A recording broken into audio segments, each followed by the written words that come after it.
so I tried to balance it out a little bit more. I've been asked to do this talk. I didn't plan to do this at all, so yes, a wobbly presentation. Anyways, gatekeepers. Yeah, what's this about? It's about border control. And border control we have since a long, long time. It's very current. We have people, some wanting not Mexicans to get into their country. We have people here that say, don't get into our country, your country, my country, whatever country, get out, don't get there. And it's been doing a long, long time. I mean, we did it with East Germany and West Germany. I've been here. This is Germany, the Haag's lovely place, the Iron Curtain. But history can change. Berlin Wall has fallen down, and history is a long, long thing. I mean, these people knew how to keep people out on one side of the wall and other people on the other side of the wall. So it's done there for decades. Now, yes, the obligated introduction, that's me. The blah blah info, your email address probably, and my CPAN and GitHub account. So, I've been working for Broadbean 2.5 years, 2.5 wonderful years. And I've been attending the technical meetings here and the social meetings, all the beers. It's great. But yeah, life goes on, and so I started working for Perceptics. Yes, we are hiring as well. But I think there's one thing for Perl events, it's just getting people here. It's a good excuse to get some free beer. And that's why I'm here. It's a very expensive beer for me to get all the way from the Netherlands here for beer. And I don't even like the beer here. Good. Back to the original thing, gatekeepers. So let's say we have a hypothetical thing that we want to transfer some money from your account, my account, in this case my bank account, and you want to transfer into an account with a UUID ABC, and you want to transfer 99.99. So, this is totally wrong on very many things. Forget about it.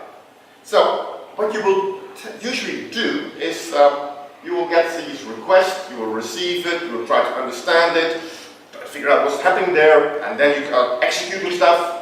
And when you execute it, you probably want to store some results in your database, and you want to give some response back. Well, good. But things can go horribly wrong, and we'd like to have something like security. Safe, stable, fear goes on. That's procedures that will follow the measurements taken to ensure the security and state of the organization, or maybe even software. It's about your sanity, especially for software developers. You go crazy if you cannot understand what's going to happen in your software. And of course, it's about consistency of your data and integrity of data. Now, there are a few things you can do in your software development cycles to keep this integrity, sanity, etc. Well, what do we do? Well, I know what we do. This is life experience, and you can all say we should do better, but I know you, and I know your code. So, yes, we want that. And we get totally paranoid, like, this is going to happen. We have something that works, and it's not going to break. So, what do you do? More tests. Test more. And, we have a module called test most. And what we do, we try to capture exceptions. So we take the happy path, we have test, and we do list okay, and yes, it's alright. We passed in some right stuff, and think, yes, this works. Great! And then when you do something bad, you store something bad in your function call, it dies. Yay, great! That's what we expected. However, I've seen it. It dies for the wrong reason. You think you put in some bad parameters and it dies for a total different reason. Not because of the parameter that's wrong, but we have throws okay, and maybe you can now start writing our code such a way that it throws errors you expect it to throw. So, what do we do? We have test. So, there's another way to try to ensure your stuff is right. what about your data access layer throwing exceptions? So what I'm trying to do is that somewhere deep in your stuff, you will make sure that your data you pass in does not fit in your database. You don't have to do anything at all in Perl. You have all these nice things like int and varchar, and you pass in something, and your database says, no, not doing it. So it can be even nicer. We have things in SQL that you can do constraint checks and do nice things in SQL. Everything all the way secretly there in the database. Now, where is this going to happen? This is going to happen in your archive state. You're putting something in your database, and it's going to blow up with an internal server error, probably. That's what you want to communicate with your people. Sure. So, what we do, we building constraints for your database, and we were testing again, and yeah, mostly testing, because we're not so testing anymore. But we can better. We can do much better. What about data object validations? What are we actually having in our Perl code? So, what is it? Well, it's like if you're ordering stuff from your supplier chain and you get it to your warehouse, what you first do is you check if this is actually the thing you ordered, you try to measure it, does it validate for whatever specs you gave your suppliers. Well, what we can do is we have object-oriented programming with all these nice attributes. And what we have is, for example, moves. And you can do all kinds of things with moves. You have your attributes. This is how you make some attributes. And what you do in these parameters is like, well, you know, you can check if this is actually, well, write a subroutine that will get some $_0. You can use it called also self, and then you can do all kind of magic with self, and then you can check if it's divisible by 2, or if it's a prime number, or if it's a normal string, is it a security ID, whatever it is, and we'll be all happy. Luckily, Moose has all these other things built in, so you can do is a number. That makes life easy. So now you can check if your object with an attribute is actually having a number. Oh, we're getting somewhere. This feels good. Any? And I know you think I can't be bothered. This is complicated. What is this? And you know what? This is what you do. So, what about move? It's not an interesting, not so heavyweight object-oriented system. Move, I like it. But Moo is lightweight, so it doesn't have these type checks. So what you do is something like what? Oh, borrow it from Moose. Yes, now you have Moose as well. So you get tiny Moo, you get big Moo as well. So you don't like that. Still, one thing, this is happening in an execution state. This is not happening when you're trying to archive it. I'm quite okay with it, but still internal server error. Well, at least we have now some type checking. My question though is, are you going to do less testing now? Because you have these type checks in your objects, relying on the object system, relying on your type system. Okay, anyway, there's another thing called type training. I love it, because this is Moose compatible, Moo compatible, and a lot more. And you only have to learn one thing. And it's not tiny, it's huge. And there's a lot of nice things. I'm not going to talk about it, because it's way too interesting. But Theo, you say, well, we don't have type systems. We have Perl, and Perl doesn't have types. Well, we have scalar, array, hash, block, ref. Is ref a type? No, yeah, scalar, right. Good. So, but actually you can have a type system built into your Perl language. No problem. There's a thing called type. Now you can have a single scalar value that will actually have a type definition attached to it. Now you can say this is a huge number, don't try to make this a prime number. Or this is a thing that's divisible by 2, don't throw in 3. You can do that. Do you want it? I don't think so. Anyway, we have type checking, mostly checking. Oh yeah, another nice thing we have, dbix class. Dbix class is a tiny bridge between our SQL things we had back there, with our ints and varchar, and it's that bridge between an object system where you actually have our Perl things, and we will have nice checks. It will check before you try to put it to the database if it's right or not. dbix will tell you it's wrong to do. Okay, less tests maybe. And we have type checking. So what else can we do? I want to have some parameter checking. Well, parameter checking is about this guy here. Are you nice enough to this bouncer? Will he let you in, yes or no?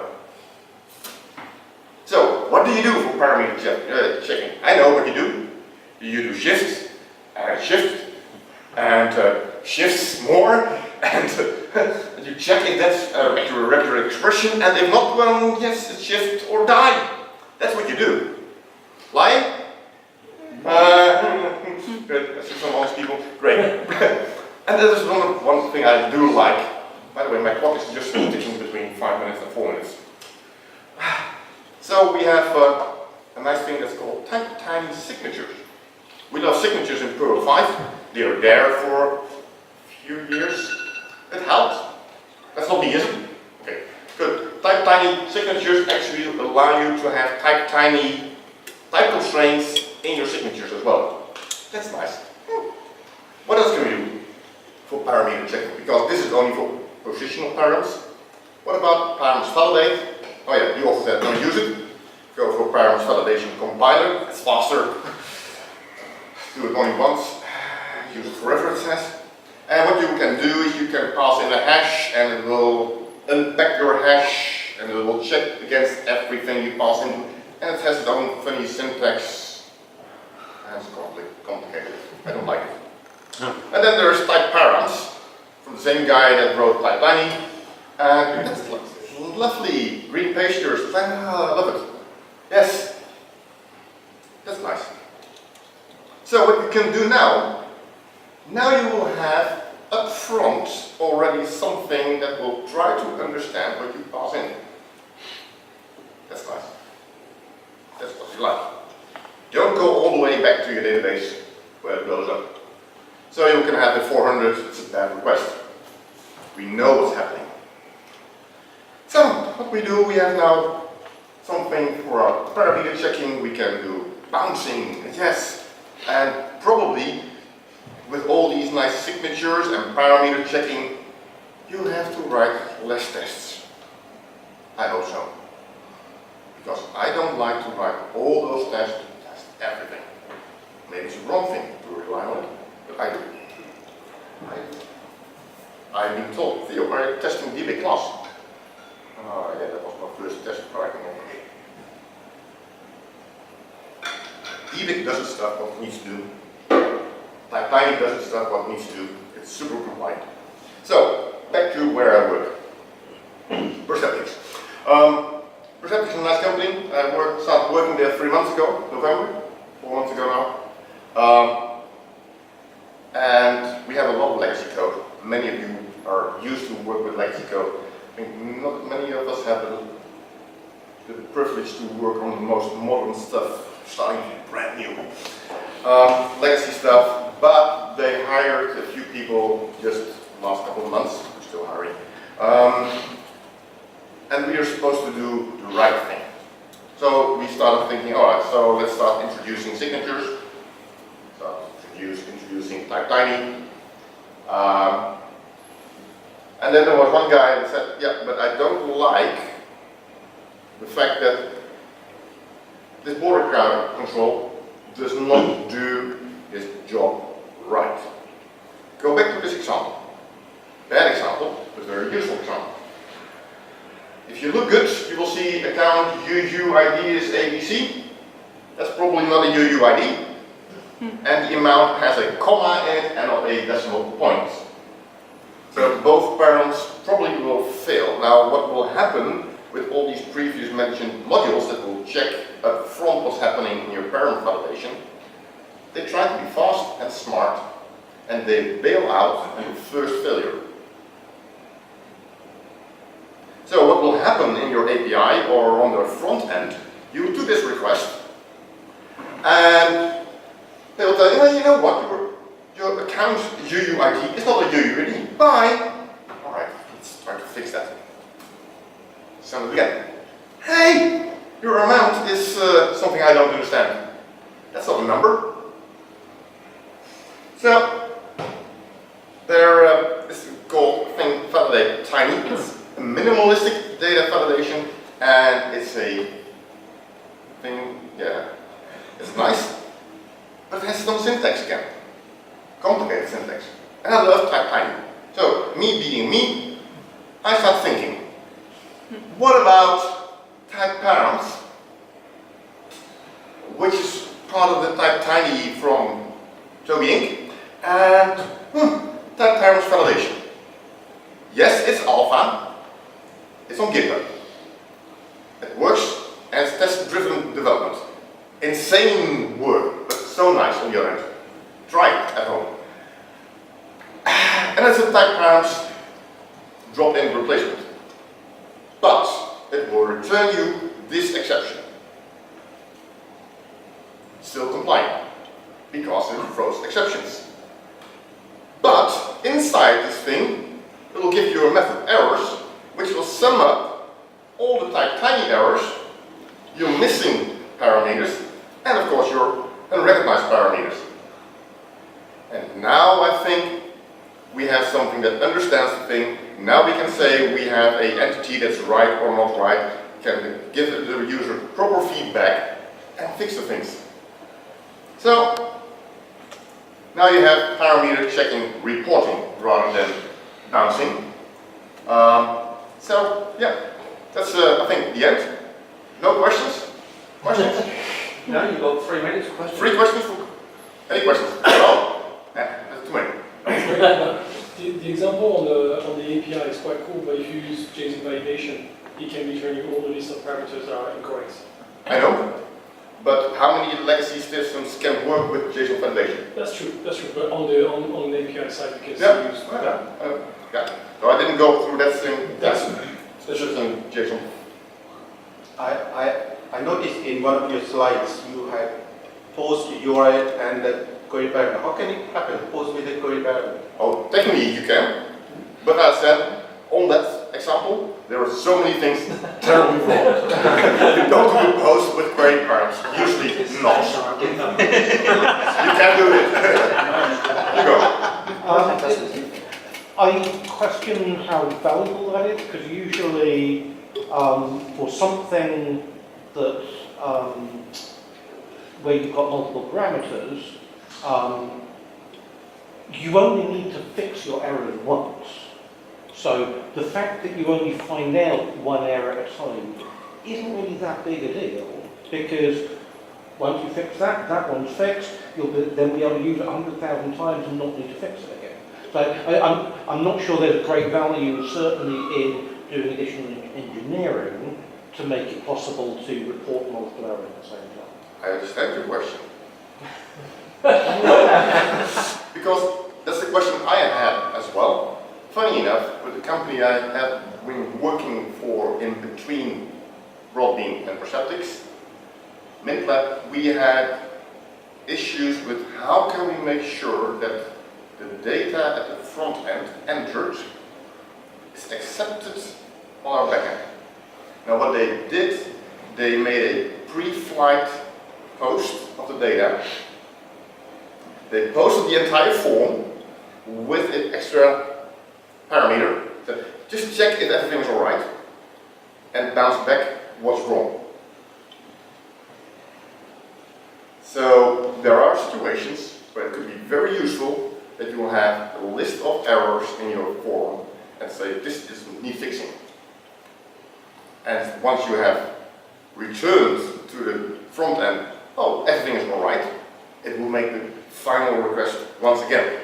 Yes, you think, well, why on earth would you do it? Probably they had good reasons to do it that way. If you're a user entering a form and you enter something valid wrong, I think that's then you want to all the errors. straight away, yeah. Just answer? So like I said, in one of the first slides, I like Perl events and a good excuse, and present the XP. Right.